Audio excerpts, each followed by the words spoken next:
Have you ever wondered if Gen Z truly thinks you are cringe? This is a question many people are asking today. It seems simple on the surface, but it opens a much deeper conversation. It is a conversation about how we see each other across different ages. This essay will focus on research from the United Kingdom. We will look at what the data says. We will also take a brief look at the global picture. The goal is not to point fingers or create blame. The goal is to listen. The goal is to understand. The goal is to find common ground between us. The word cringe has become a powerful label. It is often used by younger people to describe something they find awkward or out of touch. It can feel like a harsh judgment. It can make older generations feel misunderstood or even dismissed. This feeling is real and valid. In the UK, discussions about generational gaps are common in media and at home. We see headlines about what Gen Z thinks about millennials. We see headlines about what Gen Z thinks about baby boomers. These labels can create walls when we should be building bridges. They can stop us from seeing the person behind the stereotype. This exploration will be calm and curious. We will use a soft tone to examine the facts. We are not here to fight, we are here to learn. So why do some members of Gen Z use the word cringe? To understand this, we must look at their world. The term itself is a reaction. It is a response to actions. It is a response to words. It is a response to styles. A UK study by the research group Savanta found that 62% of Gen Z feel misunderstood by older generations. That feeling of being misunderstood is a key part of the puzzle. When they see older adults trying to use slang that is already out of date, it can feel like a performance, not a genuine connection. It feels awkward to them. The first major reason is technology. Gen Z are true digital natives. They grew up with smartphones in their hands and social media as their playground. Their communication is fast, visual, and constantly evolving. They speak the language of memes, short-form videos, ephemeral stories. A poll by Ofcom confirmed that platforms like TikTok and Instagram are primary sources of information and culture for this generation. When someone from an older generation posts a very formal, text-heavy update on a platform designed for quick visuals, it can seem out of place. That mismatch in digital fluency is often what gets labeled cringe. A second reason is the shift in values. Gen Z is deeply invested in social justice. Gen Z values authenticity. Gen Z cares about mental health awareness. But is it fair to say older generations are simply cringe? The data suggests this is a limited and unfair perspective. It paints a huge, diverse group with a single dismissive brushstroke. UK statistics reveal a more positive, complex story. Older adults are pillars of our communities.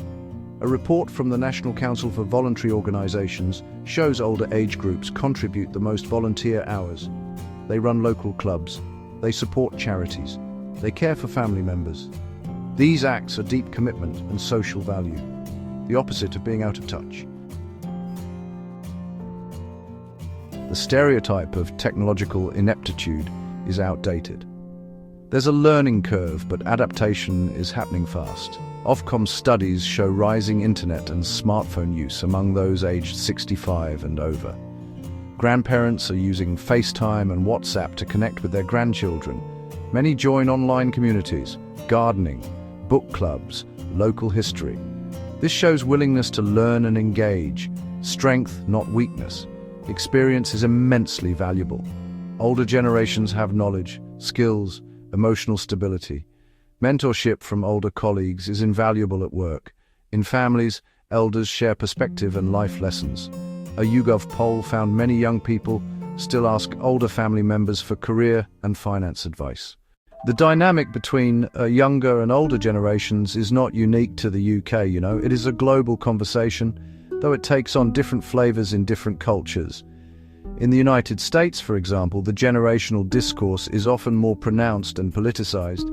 Gen Z's activism on issues like climate change, social equity, this can amplify the feeling of a divide. Surveys from places like the Pew Research Center show family connections remain strong. Different generations rely on each other for emotional support and financial support. In many Asian cultures, filial piety, respect for parents, elders, ancestors, creates a different framework. Gen Z in South Korea and Japan are tech-savvy and globally connected, but the cultural expectation of deference to elders stays strong. The cringe label is less likely expressed openly there. Tension shows up instead in lifestyle choices and career paths that diverge from tradition. The friction exists, but it's softer and more indirect. Shared interests and hobbies are powerful connectors. Music is a great example. A 2023 Spotify report showed surprising crossover in listening habits.